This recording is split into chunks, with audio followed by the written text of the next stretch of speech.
Nah, ibu bapak, kita kan mau semuanya. Saya pernah rasakan, Pak.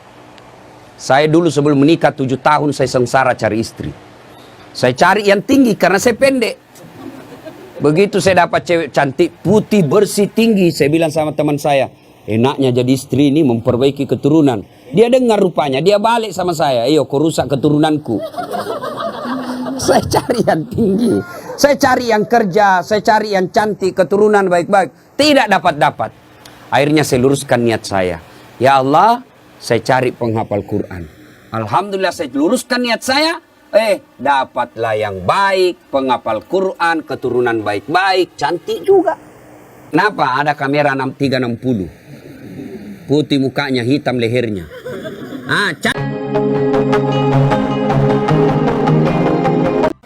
Sejujurnya, salah satu jenis ceramah yang paling saya tidak senangi adalah nasihat pengantin. Saya paling tidak senang diundang ceramah nasihat perkawinan. Kenapa? Setiap saya melihat pengantin baru, rasanya saya mau pengantin lagi. Nah, ibu bapak, saudara-saudara sekalian, karena yang menikah ini adalah adik saya, adik ibu yang beda ibu, beda bapak. Andai saja saya tidak bersaudara hanya karena tidak dilahirkan oleh perut yang sama, tapi dalam prinsip-prinsip kehidupan persaudaraan, rasanya saya adik saya. Makanya saya datang di tempat ini. Pun bapak ibu kalau melihat ceramah-ceramah saya di YouTube, itulah karyanya si Ali. Di sini dipanggil rupanya VJ. Saya panggilnya Ali. Ya, ibu bapak, saudara-saudara sekalian. Kesempatan ini saya ingin sampaikan beberapa nasihat. Bukan nasihat ustadz, tapi nasihat agama. Yang pertama, kedua mempelai. Menikah, luruskan niat. Umumnya anak muda menikah, dia bayangkan tempat tidur. Kalau tempat tidur kau bayangkan untuk menikah, maka siap-siap kau kecewa. Kenapa? Nikmatnya itu hanya sementara. Begitu sebentarnya yang namanya tempat tidur, maka disebut bulan madu. Tidak dikatakan tahun madu. Karena sebentar saja. Maka Nabi katakan nikahilah seseorang karena 4 hal. Yang pertama, nikahi kalau dia laki-laki, Ali, nikahi dia karena kecantikannya. Ini penting cantik. Kenapa? Hampir 24 jam di depan kita. Baru bangun dia. Mau tidur dia lagi di depan kita. Mau makan ada lagi nih di depan kita. Pulang kantor dia lagi. Jadi kalau jelek, cepat kita bosan. Maka penting itu cantik. Ternyata cantik tidak boleh menjadi ukuran utama. Kenapa? Cantik ada batasnya. Bahkan zaman digitalisasi sekarang ini bisa jadi cantik di YouTube, cantik di Instagram, cantik di Facebook, ternyata aslinya hancur. Kenapa? Ada kamera 360. Putih mukanya, hitam lehernya. Cantik memang dia kalau di Facebook, tapi ketika diketemu aslinya jelek. Maka kecantikan ada batasnya. Okelah original kecantikannya. Sweet 17 kok cantik, 20 tahun kok cantik, 17 tahun kok cantik, tapi balik itu angka 17. 71 masih cantik, enggak lagi. Biar kau pakai dandanan apa, kalau sudah keriput hancur itu cantiknya. Ya, yang kedua kata Nabi, nikahilah dia karena keturunannya. Wajib kita lihat keturunannya, tapi ternyata tidak boleh jadi prioritas. Kenapa? Ada orang bapaknya Nabi, anaknya pengkhianat. Anaknya Nabi Nuh. Ada orang bapaknya pengkhianat, anaknya jadi Nabi, Ibrahim alaihissalam. Boleh melihat keturunannya, tapi tidak boleh menjadi prioritas. Kenapa? Karena ada orang bapaknya ulama, anaknya jadi penipu. Yang ketiga kata Nabi, nikahilah seseorang karena kekayaannya. Penting ini kekayaan. Itulah orang Bugis katakan, komelo komak bene, mita ko irong kayu mau decengi. Kalau kau mau menikah, lihat kamu apa yang kamu bisa hidup di situ. Tapi ternyata tidak boleh jadi prioritas. Kenapa? Harga diri seorang laki-laki jangan kau gantungkan hidupmu sama mertuamu. Insyaallah kalau orang Bugis tidak. Bapak saya sempurna sampaikan kepada orang tua mempelai, insyaallah Bapak tidak dikecewakan oleh saudara Ali. Setahu saya yang saya lihat secara kasat mata, langka juga laki-laki seperti Ali. Punya prinsip hidup, jujur, dan jangan coba-coba kalau mau dibilang bohong, insya Allah tidak akan Bapak temui di situ. Prinsip hidup yang paling penting bagi laki-laki adalah tegas. Ketika dia punya ketegasan, punya prinsip hidup, insya Allah anaknya bapak akan dilindungi. Yang keempat, kata Nabi, nikahi karena agamanya. Bertanya mahasiswa saya di Unhas, Ustadz, kenapa agama nomor 4? Mestinya kan nomor 1. Jangan salah paham. Agama betul nomor 4, tapi dia tidak titik di situ, koma. Utamakan agamanya, karena dengan agama kau dapat semuanya. Mendapat perempuan yang cantik, keturunan baik-baik, anak orang kaya, penghafal Quran, rasanya kalau ada 100 cewek belum tentu ada 1. Ada yang cantik mukanya, hancur akhlaknya. Ada yang akhlaknya baik, mukanya kesurupan. Jadi untuk cari sempurna ini sangat jarang. Kalau ada perempuan di rumah ini, ya sudahlah cantik, anak orang kaya, keturunan baik-baik, hafal Quran. Kalau ada tunjukkan saya juga masih mau. Iya kan? Sangat susah. Maka Nabi katakan utamakan agamanya. Dengan agama, insya Allah mukanya tidak cantik, tutur kata dan akhlaknya mempercantik itu. Dia tidak kaya tapi akhlaknya baik. Dengan akhlak baik memperkaya dirinya. Dia tidak terlalu keturunan baik-baik tapi dia sendiri yang baik agamanya. Maka dia akan memperbaiki keluarganya. Nah ibu bapak, kita kan mau semuanya. Saya pernah rasakan pak. Saya dulu sebelum menikah 7 tahun saya sengsara cari istri. Saya cari yang tinggi karena saya pendek. Begitu saya dapat cewek cantik, putih, bersih, tinggi. Saya bilang sama teman saya, enaknya jadi istri ini memperbaiki keturunan. Dia dengar rupanya, dia balik sama saya. Iyo, kau rusak keturunanku. Saya cari yang tinggi. Saya cari yang kerja, saya cari yang cantik, keturunan baik-baik. Tidak dapat-dapat. Akhirnya saya luruskan niat saya. Ya Allah, saya cari penghafal Quran. Alhamdulillah saya luruskan niat saya. Dapatlah yang baik, penghafal Quran, keturunan baik-baik, cantik juga. Bahkan saya waktu mau menikah, saya tidak pernah melihatnya, tidak pernah tahu, tidak pernah lihat fotonya. Hanya sekali saya ketemu ibunya, hari Ahad saya ketemu, Jumat saya pergi melamar. Begitu saya lamar, dia bilang ibunya, Alhamdulillah, memang saya ketika haji umroh, saya nasar siapapun yang lamar anakku kalau baik agamanya, saya terima. Dalam hatiku aman, masuk gigi 1. Aman. Alhamdulillah. Maka adik-adik ini yang masih jomblo-jomblo fisabilillah, kalau kau mau menikah jangan lihat cantiknya, jangan lihat keturunannya baik-baik, jangan lihat itu saja, tapi utamakan agamanya, karena dengan agama kau akan dapat semuanya. Nih ya. Yang kedua nasihat buat pengantin. Ya, nasihat buat pengantin. Besok-besok kalau kau mau bahagia, rumusnya adalah birrul walidain. Muliakan orang tua. Muliakan orang tua. Maka Dinda Ali, selesai kau nikah ini, nasihati istrimu baik-baik. Saya selesai nikah, saya bilang sama istri saya, boleh kau marah sama saya, boleh kau maki-maki saya, boleh kau hina saya, boleh kau lempar kepalaku, yang penting tidak kena. Satu yang tidak boleh, jangan kau pernah hina orang tuaku. Sampaikan itu. Ya, karena kadangkala ada suami durhaka sama orang tuanya gara-gara istrinya yang tidak bisa menerima takdir orang tuanya. Tuh, camkan baik-baik. Tidak ada kebahagiaan dalam rumah tanggamu kalau orang tuamu kau hina. Tidak ada kebahagiaan dan berkah Allah dalam rumah tanggamu kalau orang tuamu kau tidak servis baik-baik. Tidak usah kau cari muka sama wali kota. Tidak usah kau cari muka sama keluargamu yang anggota DPR. Tidak usah kau cari muka sama keluargamu yang pejabat. Kau mau bahagia, muliakan orang tuamu. Maka prakteknya, datang orang tuanya Ali, PJ, maka berikan kalau ada rezeki, si Vina yang datang. Bu, Pak, ini ada duit 50.000. Allah tidak lihat nilainya, Allah tidak lihat banyaknya. Yang Allah lihat adalah niatmu untuk memuliakan orang tua. Orang tuanya Vina yang datang, Ali yang maju. Nah, Bu, ini. Jangan malah sembunyi-sembunyi. Datang orang tuanya Ali kasih mamanya, ini mak jangan kasih istriku. Sudah salah itu. Ya, maka muliakan orang tuamu. Insya Allah, ridallah fi ridal walidain, suktillah fi suktil walidain. Ridanya Allah tergantung ridanya kedua orang tua, murkanya Allah tergantung murkanya kedua orang tua. Ingat, ya. Buat Vina. Mungkin pernah baca kisahnya sahabat Nabi. Pergi suaminya perang. Dipesan sama suaminya, jangan pernah kau keluar rumah sebelum saya pulang dari perang. Pergi suaminya. Ternyata orang tuanya sakit. Datang tetangganya. Bu, kau datanglah lihat orang tuamu sakit itu ibumu. Suami saya pergi perang. Dipesan tidak boleh pulang. Tidak boleh keluar sebelum pulang.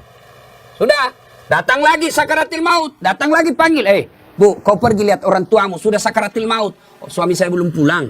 Datang lagi ketika meninggal. Kau datanglah terakhir kalinya. Ibumu sudah meninggal. Mohon maaf. Suami saya belum pulang.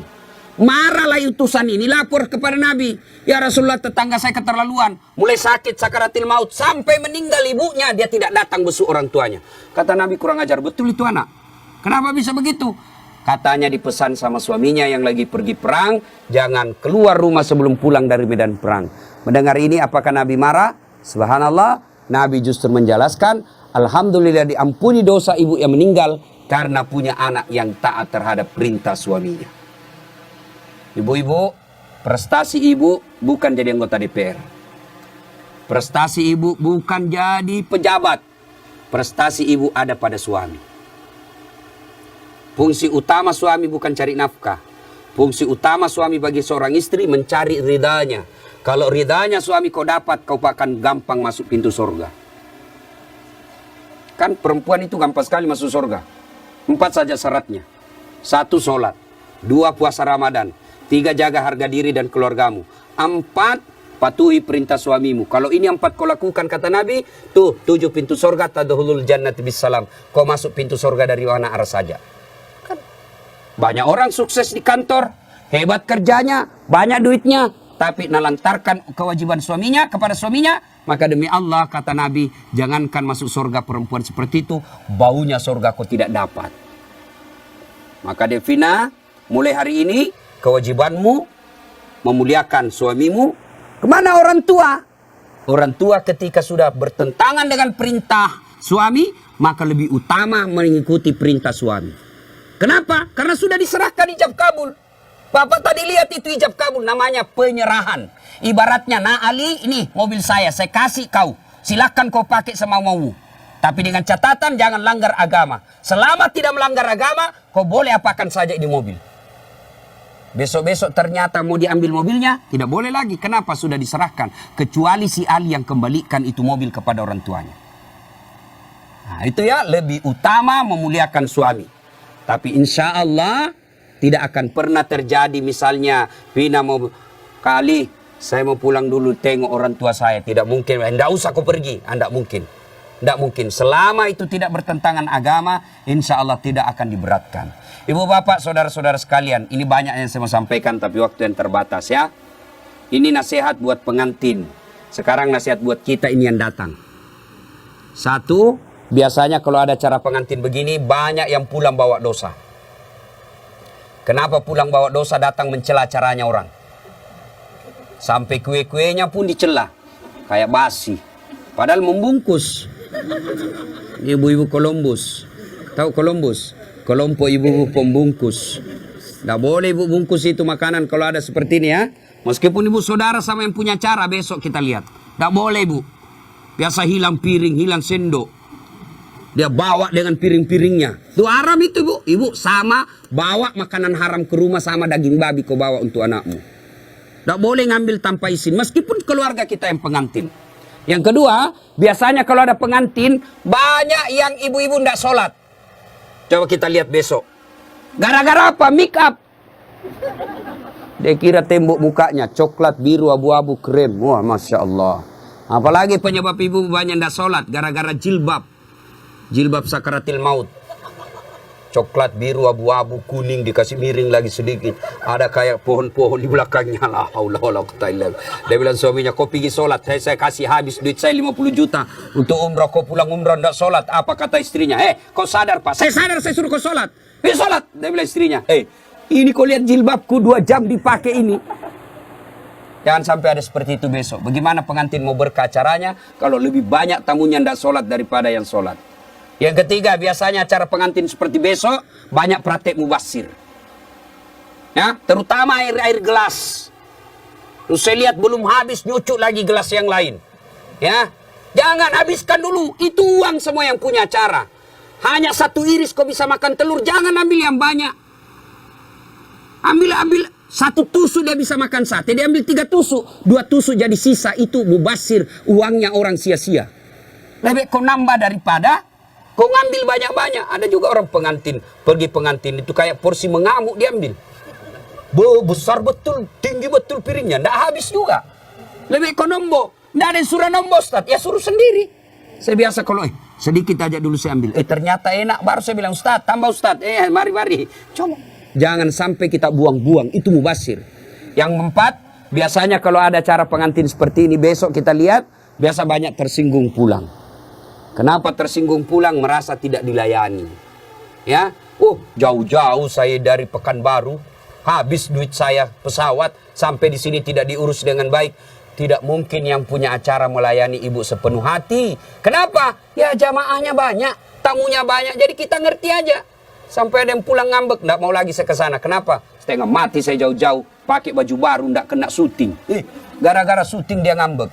Nah, ibu bapak, saudara-saudara sekalian. Nah, akhirnya adik Vina dengan PJ, kamu akan mengalami nanti geger budaya. Ya, persentuhan budaya yang berat. Itu pasti ada konflik, pasti. Ya, kalau tadi selama kau pacaran semua yang enak-enak.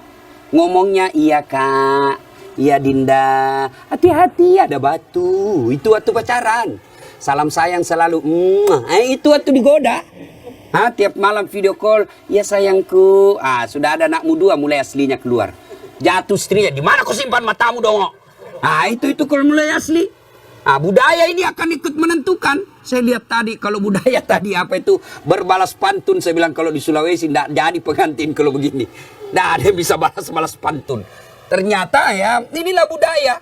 Maka kuncinya adalah sabar.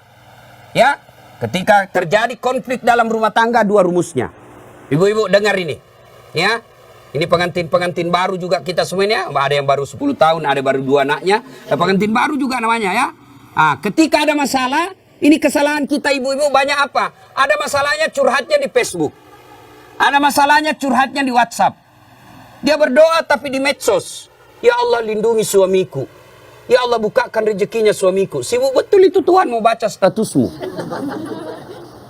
Ketika ada masalah kata Allah dalam Al-Quran, ada masalahmu, suamimu nakal, suamimu selingkuh. Tidak usah curhat sama orang lain. Ini ibu-ibu gampang betul dia curhat sama tetangganya. Ngapain kau cerita masalah rumah tanggamu ke tetangga? Besok-besok ada Vina bertengkar sama suami, jangan terlalu cepat cerita sama orang tua. Langsung kau curhat sama orang tuamu, kau telepon menangis-nangis. Besok 2 minggu kemudian akrab lagi. Apalagi kau sudah ungkap semua kejelekan suamimu. Tidak usah. Ada masalahmu, kata Allah, ista'inu bisabri wassalah. Sabar, perbaiki solatmu, saya yang selesaikan masalahmu. Bagaimana itu sabar? Aplikasinya. Alladzi idza asabatu musibah qalu inna lillahi wa inna ilaihi rajiun. Saya tidak sangka istriku begini. Saya tidak sangka suamiku begini. Saya tidak sangka mertuaku begini. Tapi itulah jodohmu. Maka lebih kau ucapkan inna lillahi wa inna ilaihi rajiun. Banyak rumah tangga yang akhirnya hancur gara-gara terlalu cepat curhat sama orang lain. Curhatnya lebih parah di medsos. 500 temanmu di medsos. 500 yang tahu rahasia keluargamu. Nggak usah kau cerita sama orang lain. Nggak mungkin dia cerita saya Ustaz. Dia masih sepupu saya. Siapa yang menghalangi Nabi dakwah awal-awalnya? Abu Sufyan. Siapa itu Abu Sufyan? Sepupu 1 kalinya Nabi. Nggak mungkinlah dia cerita saya Ustaz. Dia masih saudara saya. Siapa yang dorong Nabi Yusuf masuk ke sumur? Saudaranya.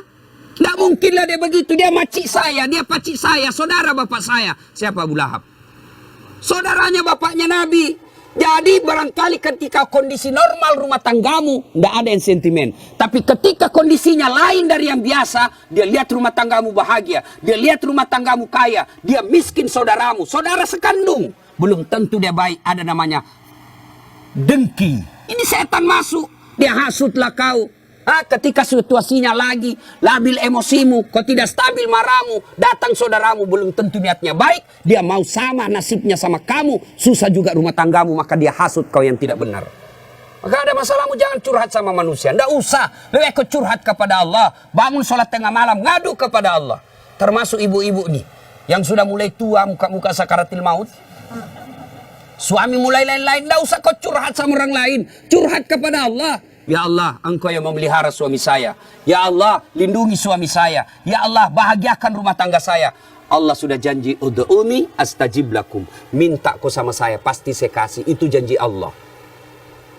Ya, maka ibu-ibu, saya yakin di sini semua punya ada ke rumah tangga tidak ada masalahnya? Kira-kira ada rumah tangga tidak ada masalahnya? Tidak mungkin. Jangankan manusia biasa, Nabi saja ada masalahnya. Dalam rumah tangga, dalam struktur keluarga, Nabi diusir. Diusir dari Mekah kan, hijrah ke Madinah. Siapa yang usir? Bukan orang lain. Siapa? Pamannya sendiri. Dalam ekonomi, apa Nabi kaya? Tidak, Khadijah tadinya kaya, miskin setelah bersuamikan Rasulullah. Sampai dijelaskan pernah 3 hari 3 malam tidak makan. Itu Nabi. Dalam kesetiaan rumah tangga, Nabi pernah diuji dengan kesabarannya. Dengan cara apa? Aisyah difitnah selingkuh. Itu Nabi, apalagi kita. Ada yang bilang sama Ustaz, hebat betul rumah tangganya. Kenapa? Bahagianya rumah tangganya. Kenapa kau tahu? Itu foto-fotonya di Facebook, romantisnya. Ya itu foto di Facebook berapa menit kita bisa bikin. Bodoh itu namanya kalau bertengkar dia share di Facebook. Beleng-beleng namanya itu. Tak mungkin lah, semua yang baik-baik. Maka begitu ada masalah, ista'inu bis-sabri was-shalah. Sabar saja. Yang kedua, perbaiki sholat. Nah ini sholat yang jadi masalah. Ya, apalagi kalau pengantin baru, subuh terutama. Allah kasih toleransi. Tapi sekarang sudah modern, Pak. Ada air hangat, ada air sudah tidak seperti pengantin baru dulu kan. Rumah tidak ada kamarnya. Tamu 1 minggu baru pulang. Bingung kita, Pak. Mau cari kamar tidak ada. Malu-malu lagi. Kamar mandinya dibawa pula. Mau mandi dilihatnya orang basah kepala, tidak enak. Sekarang aman, 1 kamar sudah ada kamar mandinya di dalam. Pun kalau kenapa malu, kenapa mesti malu? Ini sudah halal. Ya, nah ibu bapak, saudara-saudara sekalian, banyak yang ingin saya sampaikan tapi waktu yang terbatas. Ada yang saya lupa satu lagi. Adinda Ali, besok-besok kalau marah jangan gampang bilang talak. Ini dengar semua laki-laki. Ya, marah jangan gampang bilang talak. Misal kau bertengkar langsung kau bilang, saya talak kamu. Jatuh talak 1. Artinya masih boleh campur. Damai malamnya masih boleh campur. Tapi ketika kau bilang, saya talak kamu. 5 menit kau banting pintu, saya talak kamu. Jatuh talak 2. Artinya, kamu tidak boleh campur sebelum nikah ulang. Panggil 2 saksi, ibu bapaknya, ada mahar, ijab kabul, baru boleh campur. Nikah ulang. Kalau kau tidak nikah ulang campur, sama hukumnya kau berzina. Bagaimana kalau dia saya talak kamu? 5 menit kau saya talak betul kau. Keluar dari rumahnya dia banting pintu, saya talak kau cilaka. Jatuh talak 3. Artinya apa? Harus cerai dulu baik-baik. Lalu dia nikah dengan dia menunggu 3 bulan, lalu menikah dengan laki-laki lain. Ternyata tidak cocok, dia cerai dengan laki-laki tersebut. Kau harus menunggu lagi 3 kali haid, baru kau nikah kembali. Hati-hati bilang talak. Bagaimana kalau perempuan bilang talak? Talaka, talaka, talaka, talaka, talaka, talaka. Biar sampai di atas pantatnya. Kenapa? Kenapa talak ada pada laki-laki, bukan sama perempuan, ya? Maka bapak ibu yang gampang-gampang, ibu bapak-bapak yang gampang marah, jangan kau gampang bilang talak. Marah bagaimanapun jangan bilang talak. Kalau dibilang istrimu, antar, kasih kembali saya ke rumahku. Oke, saya kembalikan kau ke rumahmu, saya ikut ke mertuaku. Anda jangan masalah seperti itu ya. Besok-besok Ali cari harta, jangan menghalalkan segala cara. Tapi insya Allah, saya tahu betul ini PJ atau Ali sangat disiplin dalam soal halal atau haram. Insya Allah. Demikian, mudah-mudahan ada manfaat. Sebelum kita akhiri, mari kita kirimkan suratul Fatihah kepada Rasulullah Muhammad SAW. Khasiat dan keutamannya kita ikhlaskan untuk kedua mempelai. Mudah-mudahan menjadi keluarga sakinah mawaddah warahmah, diperkumpulkan bukan cuma di dunia, tapi insya Allah sampai di akhirat kelak. Ila hadatin Nabi Mustafa Muhammad SAW. Al-Fatihah. Bismillahirrahmanirrahim.